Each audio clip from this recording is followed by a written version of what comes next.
ഖത്തറിൽ കഴിഞ്ഞ ദിവസം ഒരാളെത്തി. ഈ ആളെത്തിയപ്പോൾ ആരാധകരെല്ലാം തന്നെ ആവേശപൂർവ്വമായി ആ സൂപ്പർ സ്റ്റാറിനെ വരവേറ്റു. ആരാണ് ആ സൂപ്പർ സ്റ്റാർ എന്നല്ലേ ഈ റിപ്പോർട്ട് കാണാം.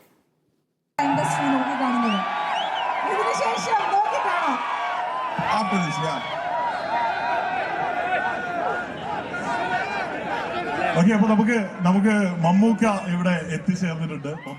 അബു സിദ്ര ലുലു മാളിൽ നടന്ന പരിപാടിയിൽ വൻ ആരാധക കൂട്ടമാണ് മമ്മൂട്ടിയെ വരവേറ്റത്. സിനിമാ പ്രൊമോഷനുകളിൽ ഖത്തർ ഒഴിവാക്കാനാവാത്ത ഇടമാണെന്ന് അദ്ദേഹം പറഞ്ഞു. ജനസമൂഹം ഇവിടെ ഉണ്ടാവുകയും നമ്മുടെ സിനിമയുടെ വലിയ സപ്പോർട്ടേഴ്സ് ആയിട്ട് വലിയ പിന്തുണയും പ്രോത്സാഹനവും കിട്ടുന്ന ഒരു എമിറേറ്റ് ആയിട്ട് ഒരു GCC കൺട്രി ആയിട്ട് മാറട്ടെ എന്ന് ഞങ്ങൾ ആഗ്രഹിക്കുകയാണ്. പ്രതീക്ഷ ഈ മാസം 23-നാണ് സിനിമ പ്രേക്ഷകർക്ക് മുന്നിലെത്തുന്നത്. മമ്മൂട്ടിക്കൊപ്പം സിനിമയുടെ തിരക്കഥ എഴുതിയ മിഥുൻ മാനുവൽ തോമസ്, നായിക അഞ്ജന ജയപ്രകാശ്, കന്നഡ താരം രാജ്ബി ഷെട്ടി എന്നിവരും ഖത്തറിലെത്തിയിരുന്നു.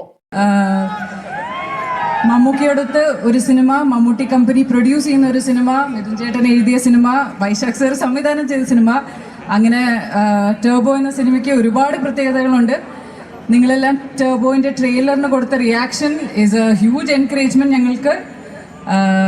So thank you. സിനിമയുടെ വിതരണക്കാരായ Truth Group chairman Abdul Samad, Lulu Group director Muhammad Althaf തുടങ്ങിയവരും പങ്കെടുത്തു. Media 1 Doha.